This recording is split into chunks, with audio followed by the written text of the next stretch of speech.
saya akan mempresentasikan hasil kerja saya untuk tugas 1 pemrograman web.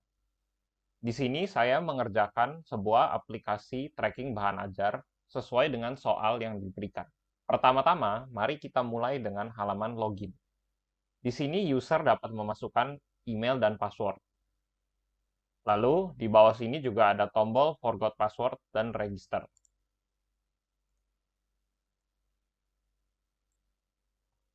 Pertama-tama, mari kita coba login terlebih dahulu.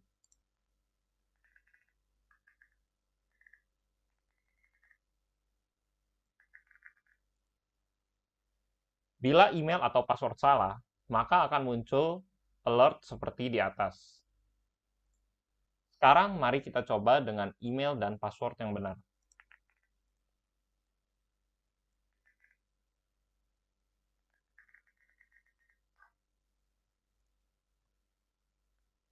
Maka user akan di-redirect ke halaman dashboard.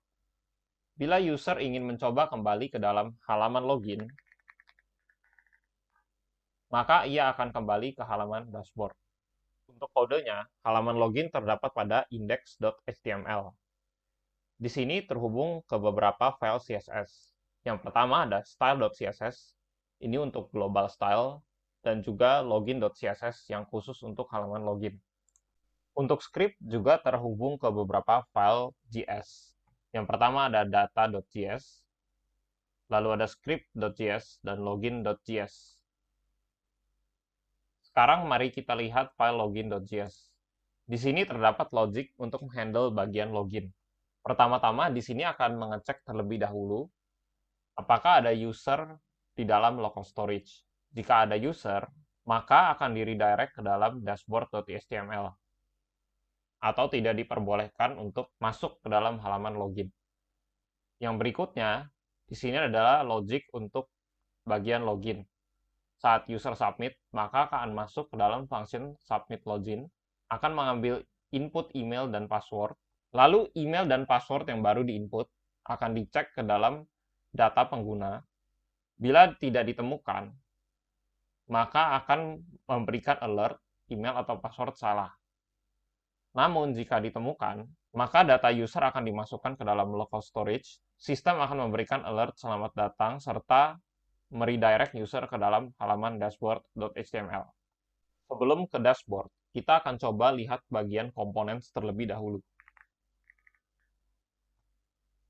Seperti yang dapat dilihat, di samping kiri ada sidebar dan di atas ada header. Di mana di header terdapat nama user dan juga tombol logout.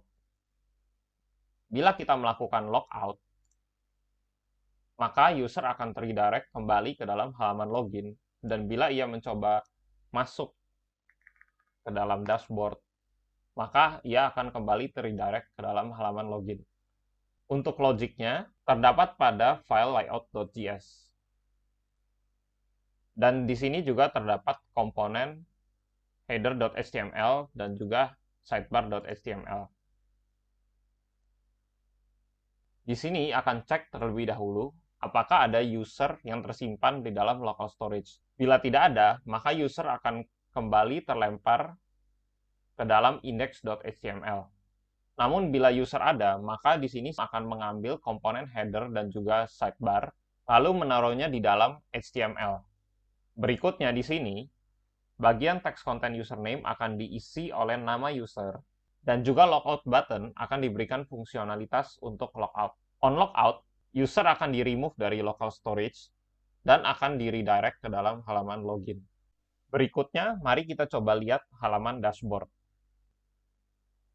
Di sini dashboard-nya cukup sederhana, hanya ada tulisan title dan juga greeting, yaitu selamat malam, karena sekarang saya membuat video ini di malam hari.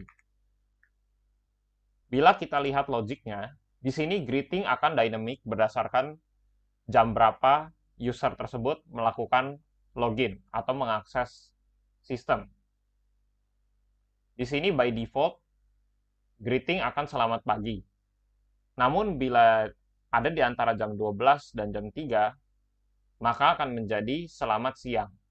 Begitu pula dengan di antara jam 3 dan jam 6, maka akan menjadi selamat sore, dan bila lebih dari jam 6, maka akan menjadi selamat malam. Setelah dashboard, sekarang mari kita lihat halaman informasi bahan ajar.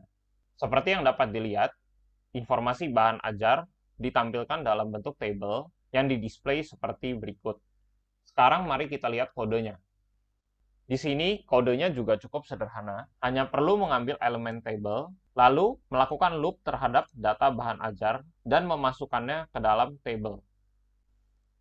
Dan yang terakhir, mari kita coba lihat halaman tracking. Di sini akan menampilkan input field dan tombol cari. Sekarang mari kita coba cari dengan nomor yang tidak terdaftar. Maka akan menampilkan nomor DO tidak ditemukan. Namun, bila kita coba mengambil dari nomor yang sudah terdaftar,